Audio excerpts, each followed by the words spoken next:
Begin with our sponge. Number one, when we talk about point of view, what is it that we're talking about then? The character's viewpoint. What do you mean by viewpoint? Go a little further. This idea, like from their perspective.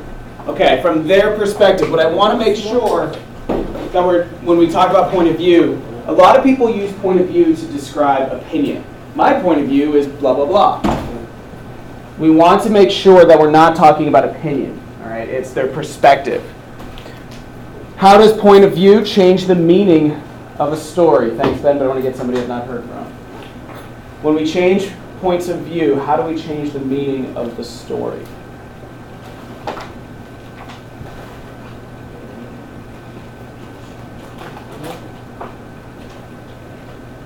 Go ahead, John. It changes how the readers feel about the book or the story. So like how different point of views, like a reader will come at it like in different perspectives. Okay, so when we have it from a different perspective, how does that change our understanding? We may look at the book like differently than someone else. I don't disagree with you. Let Jameson build on. Like when you see their point of view, that's when basically seeing their point of view, so you see it different. That's basically what Jerome said, but I think you clarified it. When we start to see it from a different perspective, we get a different understanding because we're essentially seeing it differently. Because we're seeing it in a new way, we see it differently.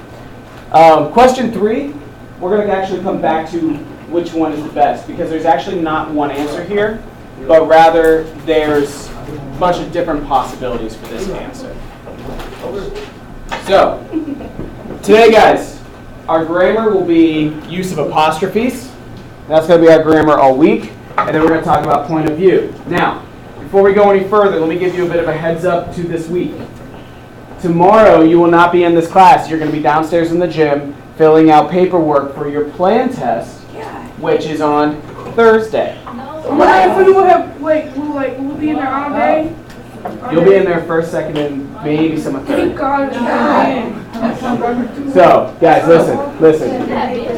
Excuse me.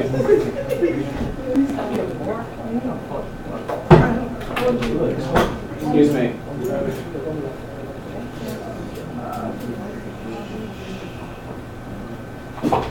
The plan test is important for a couple reasons. Number one, your English and math scores will help place you in your classes for the next few years. Secondly, in terms of the school's report card and the success of the school, your individual growth from plan to ACT is tracked. And based upon how much you grow is how many points the school gets. Okay, so they're important. All the grammar we've been doing up to this point this year has been for the plan. All right, all the reading stuff, it's been for the plan. So we've been working with you, all right? But the other side of that coin is what you know, you already know. You just have to go in there confident. So I would suggest you take down some of these notes. And by suggest, I mean open your notebooks. You're going to take down some of these notes. When do we use apostrophes? Apostrophes are difficult, so we're going to talk about a couple basic rules as to when we use them. Rule number 1, use it with a contraction. Tamara, what is a contraction?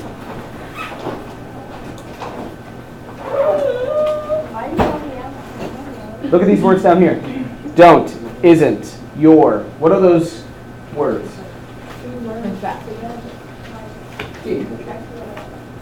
Okay, they are contractions, I agree. When we say don't, what is this a combination of? You are. Contractions are when we combine words together. Okay? Contractions are when we combine words together. We use the apostrophe at the point where the letter has been removed. So when we talk about the word don't, it's do not. But you'll notice that the letter that's been taken out is the second O. So that's where the apostrophe goes. Isn't is not. We've taken out the O again, so that's where the apostrophe goes.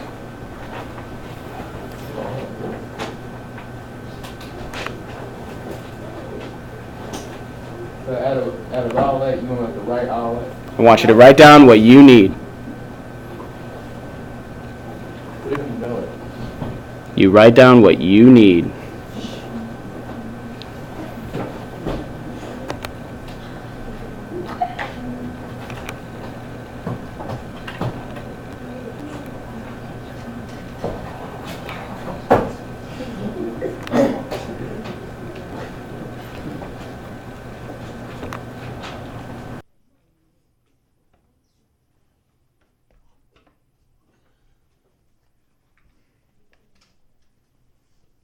All right. Second one. Okay, you guys need more time? Yeah. All right, hurry up, guys. Come on. Just going by the talking, it tells me you guys are finished.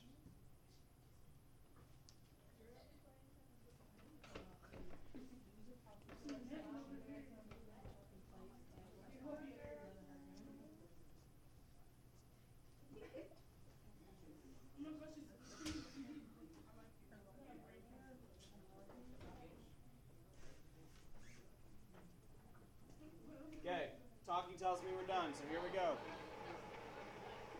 No, guys, we can't take 4 minutes per definition. You have 30 seconds. 30 seconds, then we're moving.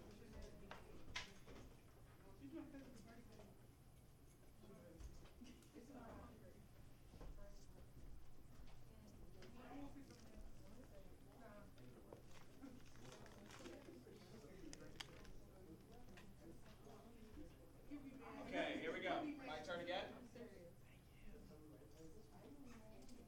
My turn again, please.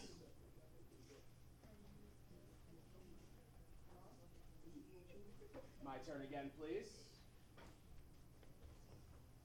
Rule number 2.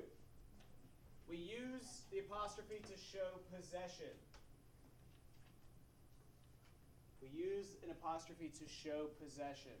And we place the apostrophe before the S to show singular possession.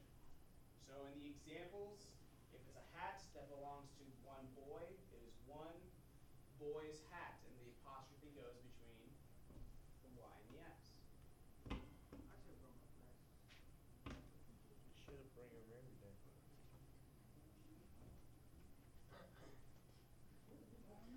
So when we talk about possession in this case, guys, please make a note of it, and make a note right now, that it's only talking about singular possession, one person possessing, because the rule changes if it's more than one person. The rule changes if it's more than one person.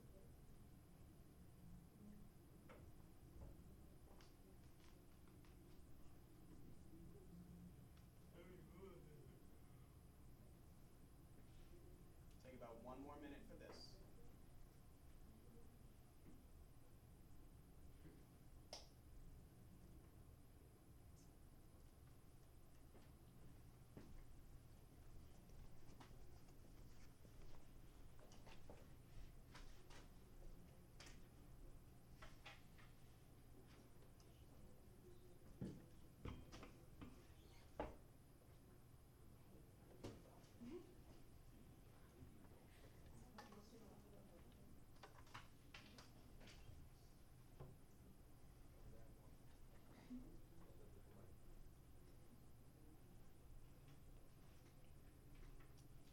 Okay, and the last one.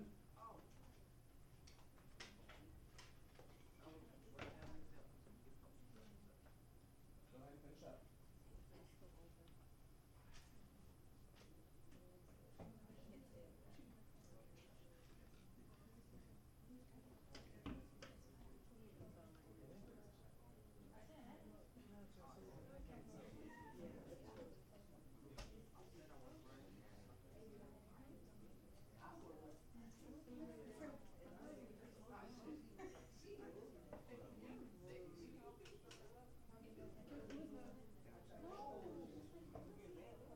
Okay, the last one. I noticed there's 4. I skipped 3. The last rule. Yeah, just you can put 3. Doesn't matter. What happened to 3? Yeah, I just said I skipped 3 because you don't really need it. Okay, rule 3. With singular possession,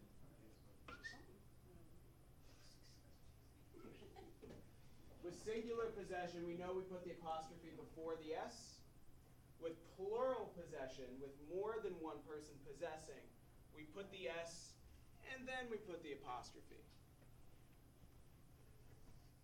Okay, so if it was 2 boys, it would be B-O-Y-S, multiple boys, then apostrophe.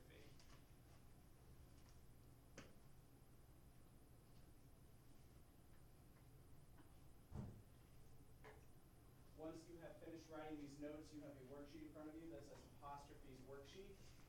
Go ahead and turn to it.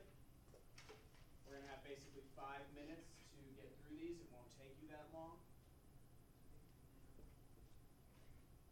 Looks like this. As soon as you're done with the notes, turn to this.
You have 4 minutes.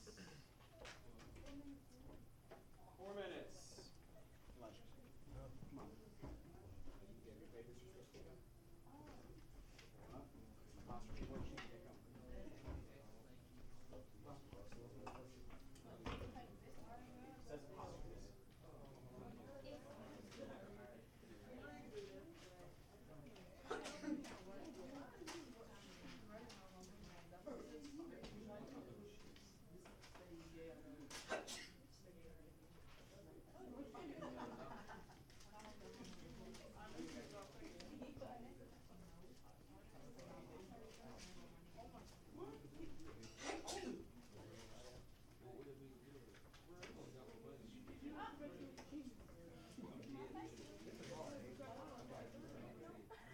I'll take the one out.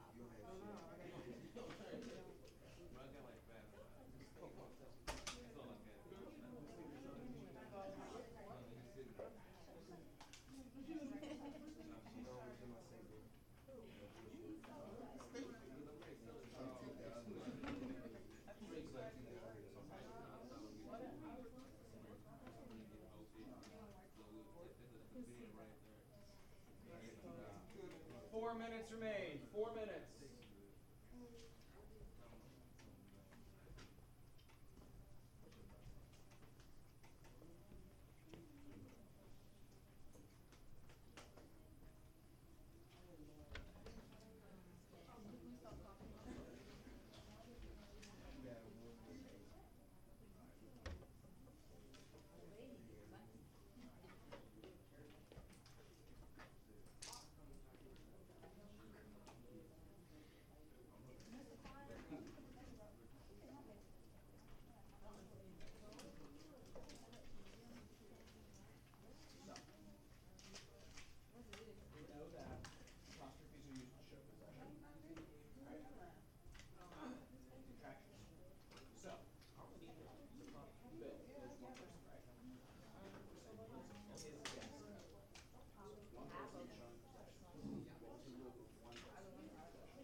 3 minutes.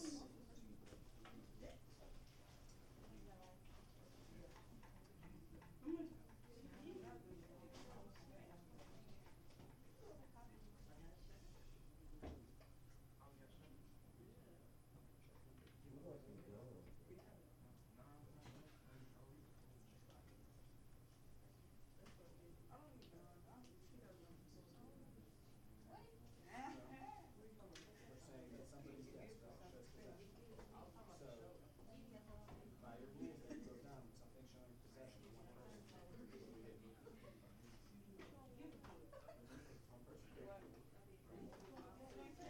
Bill, yep. So how we show one person's possession.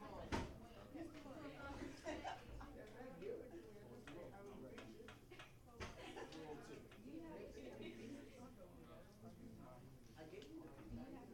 It's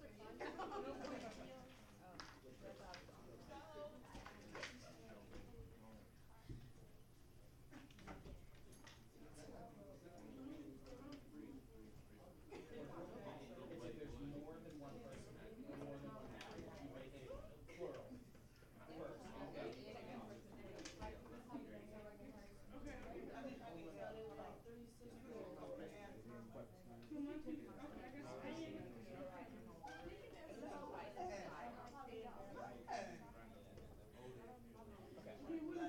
Apostrophe is used in 3 different times. So, contractions, we use in words. Alright, wherever you take the letter out is where you put the apostrophe in. So for don't, it's D-O-N, another O, is an apostrophe. Okay,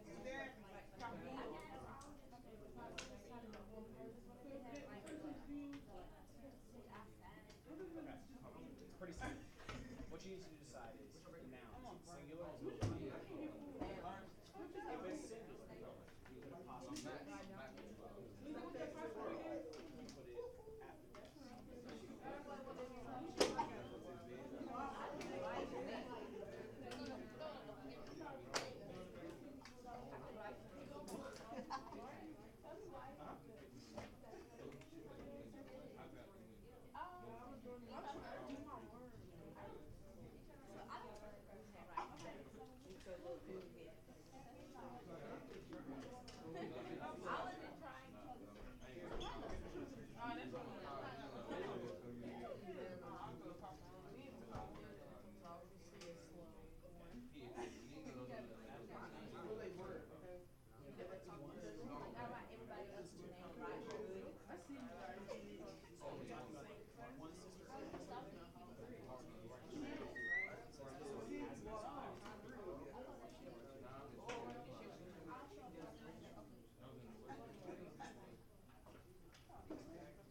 One minute, ladies and gentlemen, 1 minute.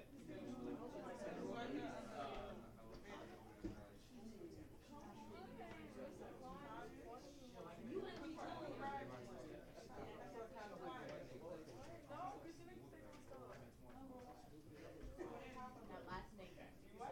One sister.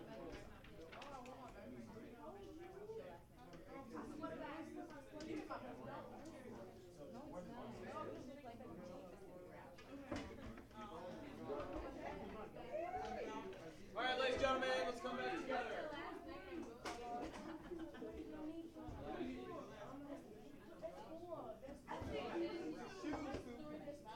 My turn, please.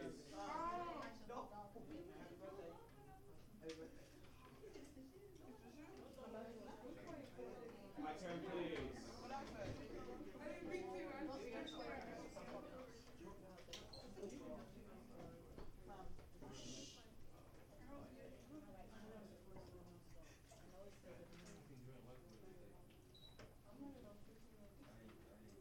I'm now holding you after class for 30 seconds. You can earn that time back, ladies and gentlemen. Okay. So let's go through these really fast. I want to make sure that we're all on the same page. Number 1, we're talking about one person named Bill, and we're talking about his desk. So, Fatuma, which one did you choose? Just say first, second, third. Second. I would agree. It's the second one. All right, number 2, my two sisters, Yvonne.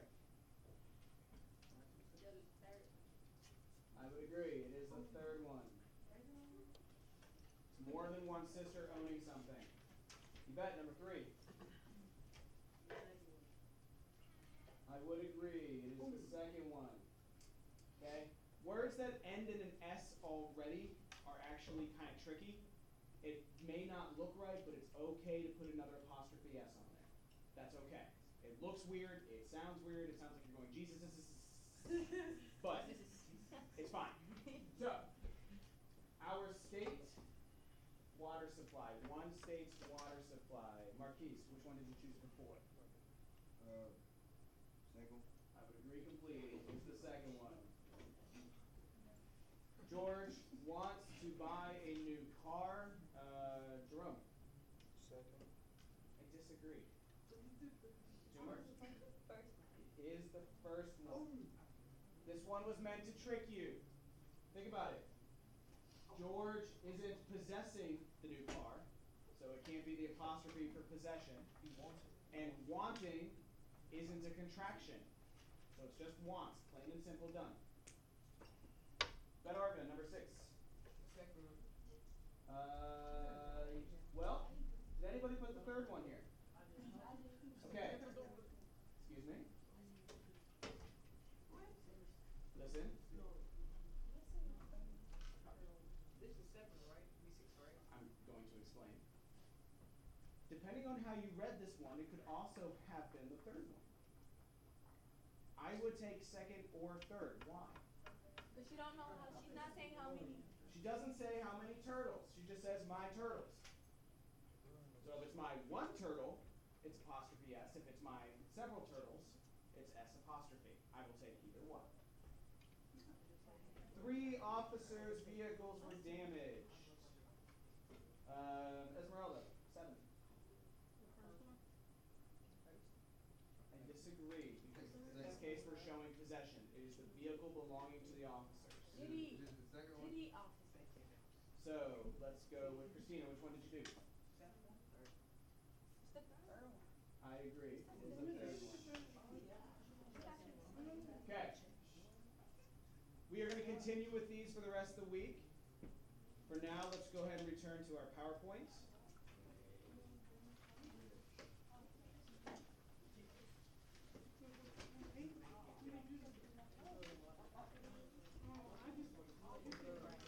All right. So, we are going to start today talking about point of view. One second. You have a sheet that says guided notes for 1017. Under point of view, which is number 1, you're going to write the perspective from which the story is told.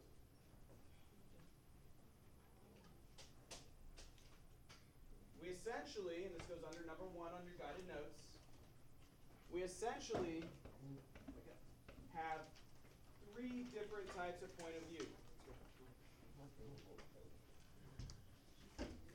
We essentially have 3 different types of point of view.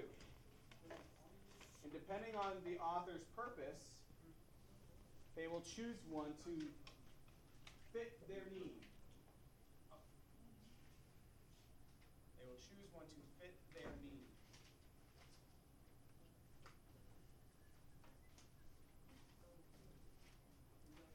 All of that there right here. You write down what you.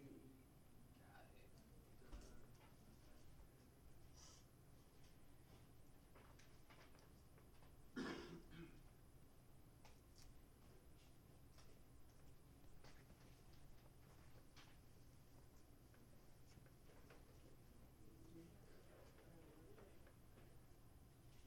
The first type that we have is first person point of view. Now some of this should be reviewed for you guys. So, just raising your hands, put your hands in the air right now if you know what first person point of view is.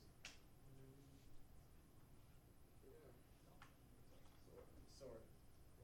Steven, what do you think?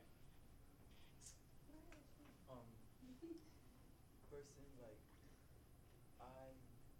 Okay, so we use the word I, but that doesn't always mean it's first person. And we'll get to what that why in a second.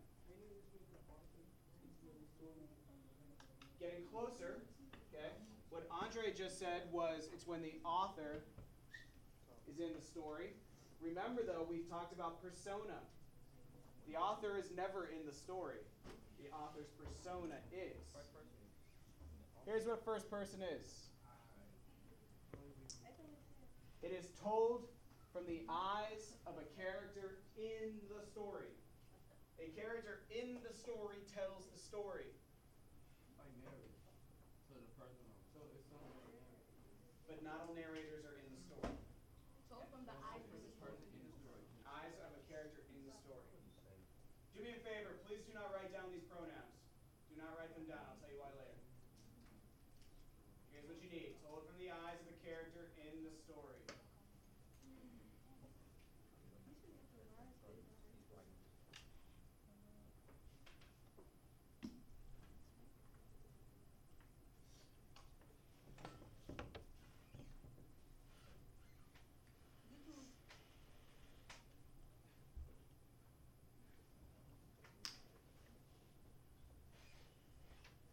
Told from the eyes of a character that is usually in the story. So, let's go ahead and take a look at a video that I think demonstrates first person point of view pretty well. Is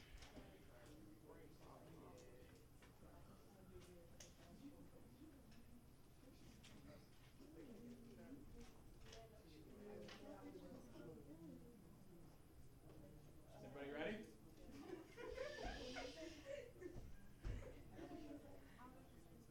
Can y'all be quiet? You are now being held for 1 minute after class. Be quiet! Damn. We'll also be having a seating chart tomorrow. You can earn that back if you guys start cooperating with me. Oh, he's talking. Here we go. First person.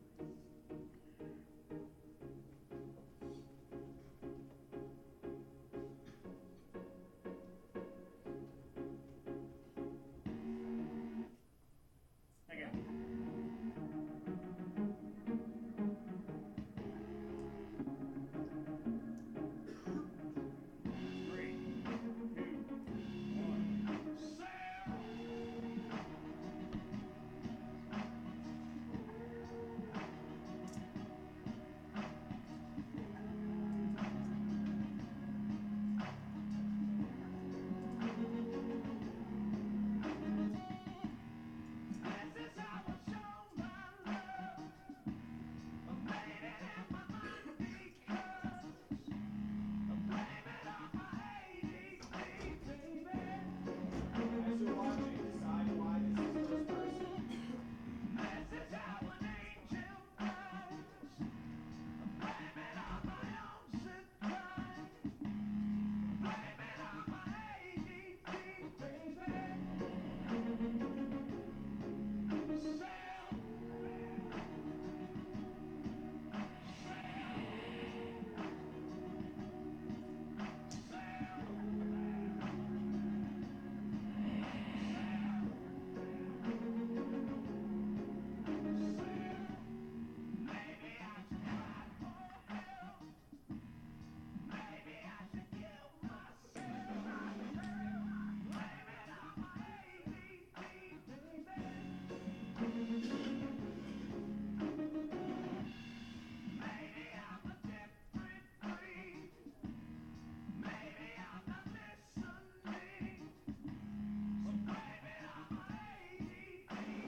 Tell me why this is first person point of view. Jason. Tell me. It's cold, but anyway, he was like, he jumped out, but he was recording himself the whole time. Okay. It was his experience of flying or falling well or whatever he was doing. It was through his eyes. Now let's talk about some of the benefits of a first person point of view here. What did we as readers get to experience because of the first person point of view. Think about it for 1 second, please. What did we as readers get to experience because of his first person point of view?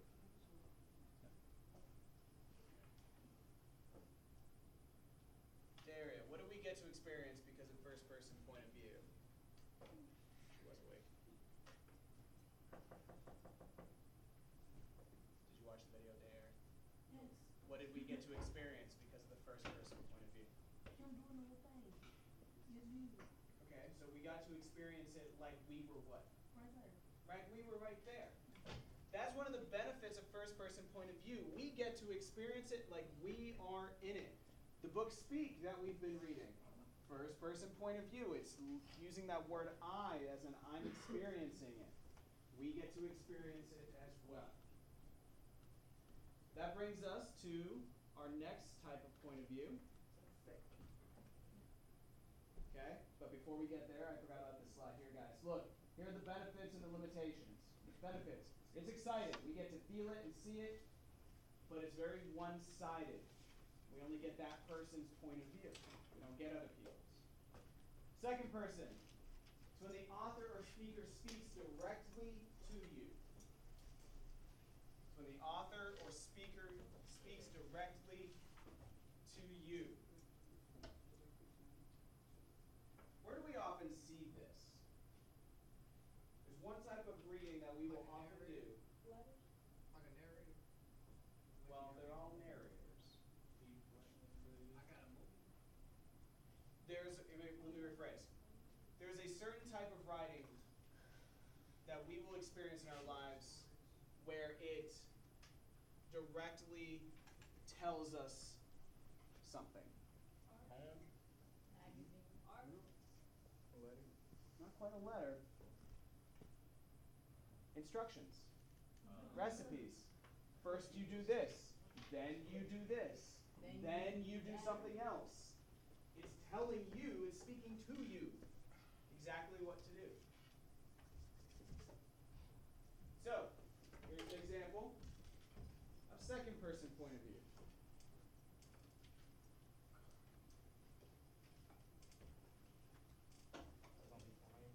Oh, this shit is funny. This what? What? Hey guys, it's Tori. I'm basically just teaching you guys how to curl my hair. I never walked on.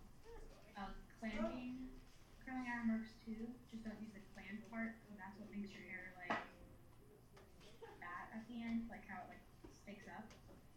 So I recommend not using that. Take a shower. Use this. It's split remedy. It reduces up to 80% of split ends after the reuse. But anyways. So basically, if you want like medium curls, then take a piece about this big, maybe like so right there, bring it like the middle of your finger, and then like do it like this, and then like wrap it around. I think that this is what makes the curls look pretty good. Like wrap it up.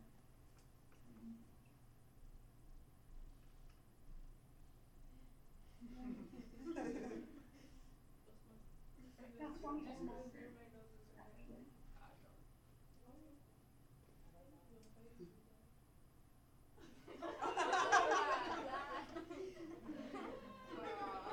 That's embarrassing. Bald. You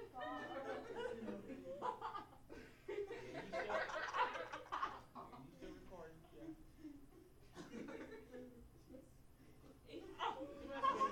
Yeah. Alright, so, second person point of view. Second person point of view. What is the benefit to it? When we are being directly told something, what is the benefit to that? You know exactly what the author wants you to know. How many of you have ever read something and gone, I don't really know what they're looking for here? Really? Take your hand out your sleeve, please. How many of you have ever read something and you go, I don't really know what they want me to do here, I don't know what they're looking for? Everybody had this?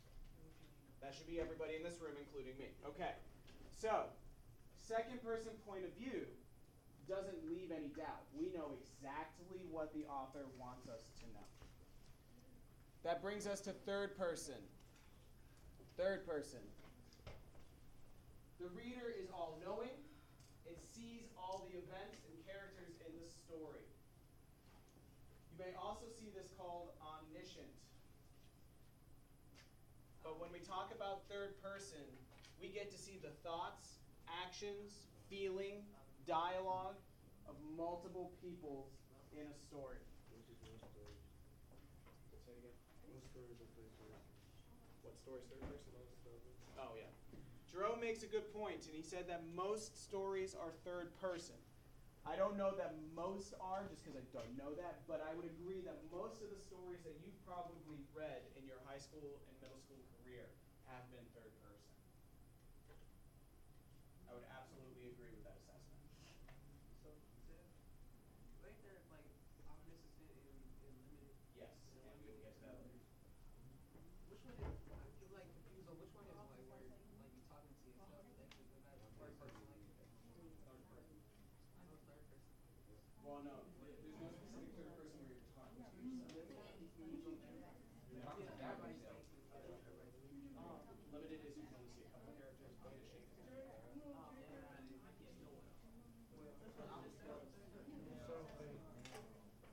Something.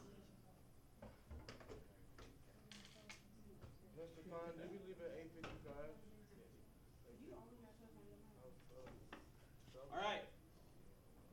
Let's take a look at third person now. Oh, shoot. And we're actually going to come back to this guy, Jed Corliss. He was the one that just, don't want to do that. He was the one that just jumped off that cliff.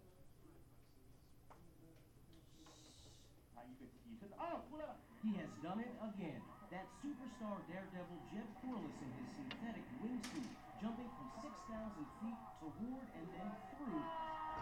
That's right, through this mountain in central China on Saturday, making him the first wingsuit man to fly in the country. This was life and death. This was super duper hardcore. It was terrifying. I haven't been that terrified I don't think I've ever been that terrified. The archway he glided through was only 100 feet wide, which left little wiggle room between his soaring dreams and certain death. It's the latest and most daring stunt yet for the 35-year-old Corliss, who's also gambled with his life by jumping off the Eiffel Tower in Paris, the Space Needle in Kuala Lumpur, and the Petronas Twin Towers in Malaysia. I think courage comes from a person who acts in spite of fear. His motivation is a mix of dreams and darkness. As a little boy, he marveled at birds and yearned to fly. As a teenager, he slipped into depression. If I wanted to die, I was going to do something with my death. I was going to do something special. In flirting with death, he has found new passion for life. He practiced for the China jump by leaping from a 7,000-foot cliff in Switzerland, and he dreams of one day landing in his wingsuit without a parachute, like the one that carried him safely onto a bridge this weekend. For Corliss, it's about more than just adrenaline. It's the rush of living a daring life. If you want to do something spectacular, something special, you have to be willing to take really special, really unique risks. For Good Morning America, Rob Nelson, ABC News, New York.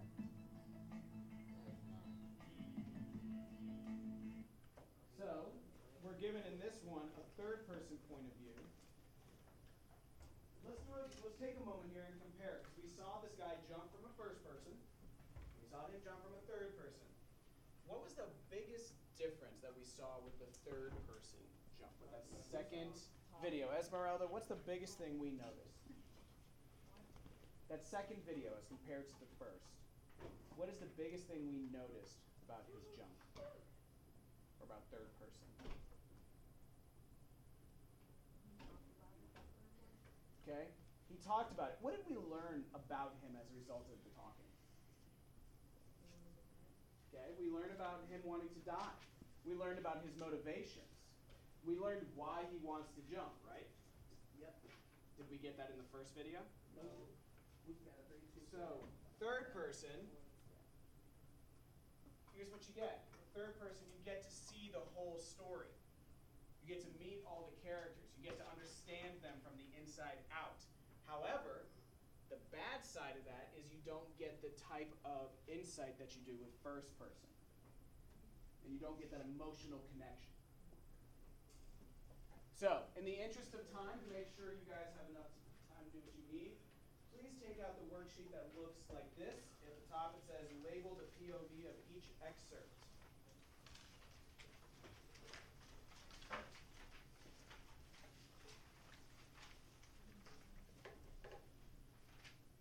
Here's what I want you to do. You will notice that the directions say identify each excerpt and circle the words that helped you get that. It's not enough just to say this is first. I need text evidence. You have 10 minutes to do this, and we will talk about it for the last 5.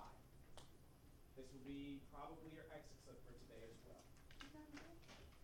15 minutes. Go ahead and begin.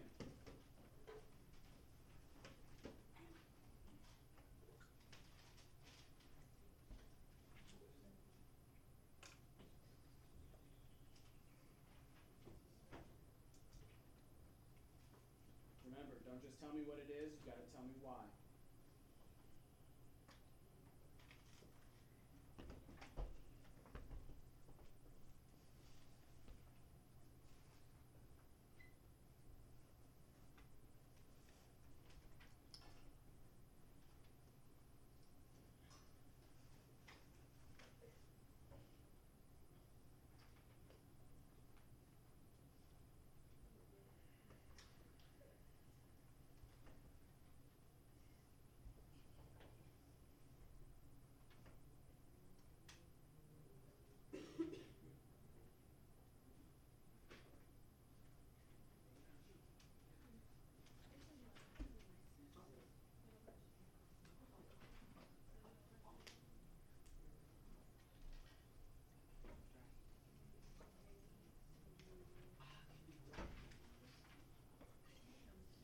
Make sure we're focused, please.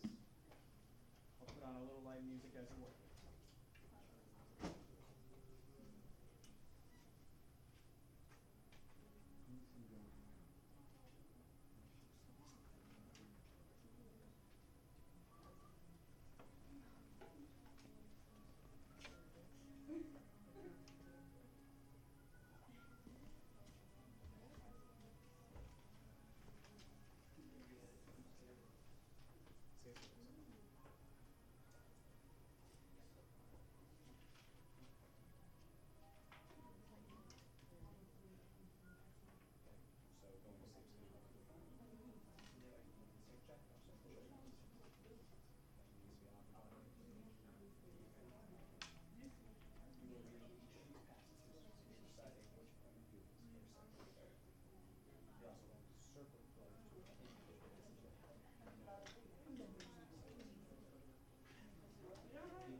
Make sure you're circling the words that are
I'd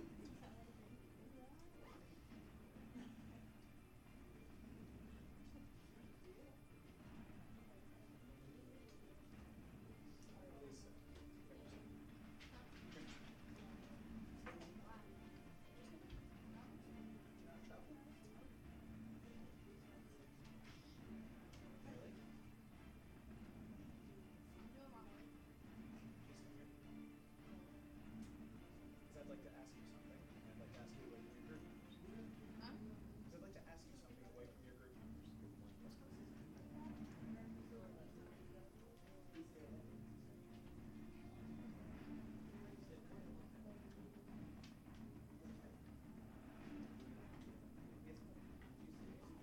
30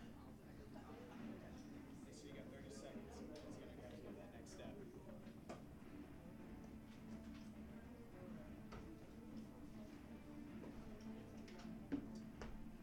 And 2 minutes, ladies and gentlemen, 2 minutes.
All right, ladies and gentlemen, let's come back together.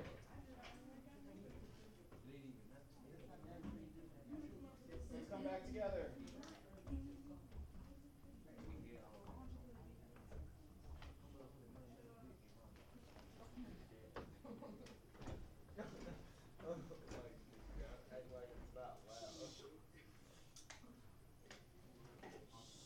Still waiting.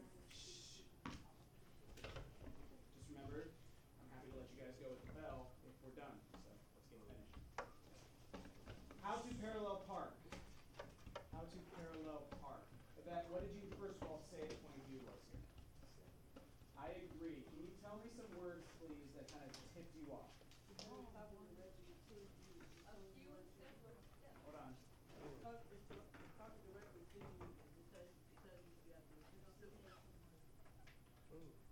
Okay, keep on track. I asked her, please.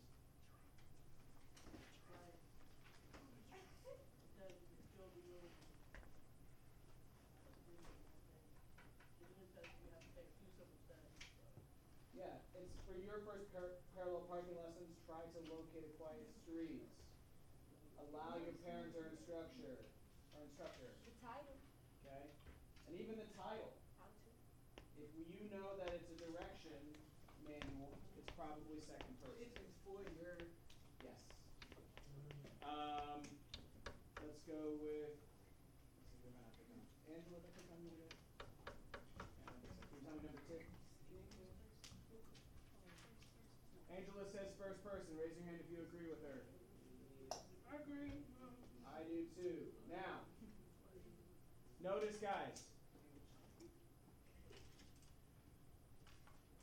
Many people probably said first person because a lot of people think if I see the word I, it's first person. And a lot of the time that's correct. But as you are learning to look for these things, remember it's less about what pronoun they use and more about who is telling the story. Use a lot of eyes. The person telling the story in this case is in the story. Okay, is telling the story. So we have the eyes.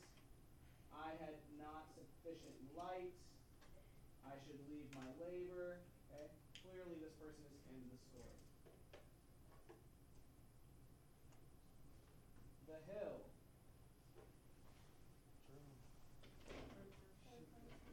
I agree. Can you tell me why it's third person? Okay, we can see the thoughts, actions, and ideas of multiple people. All right. So,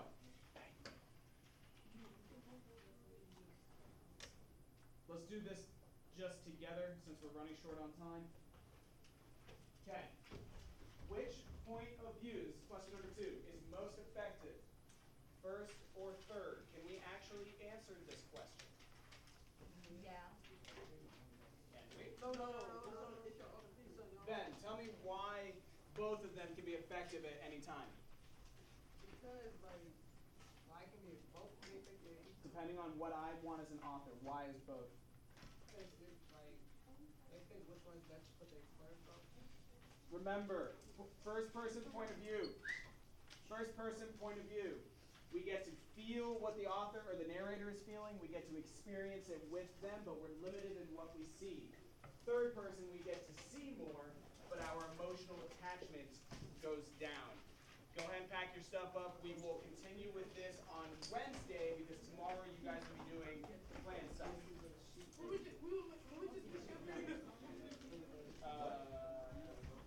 Definitely mine, maybe second.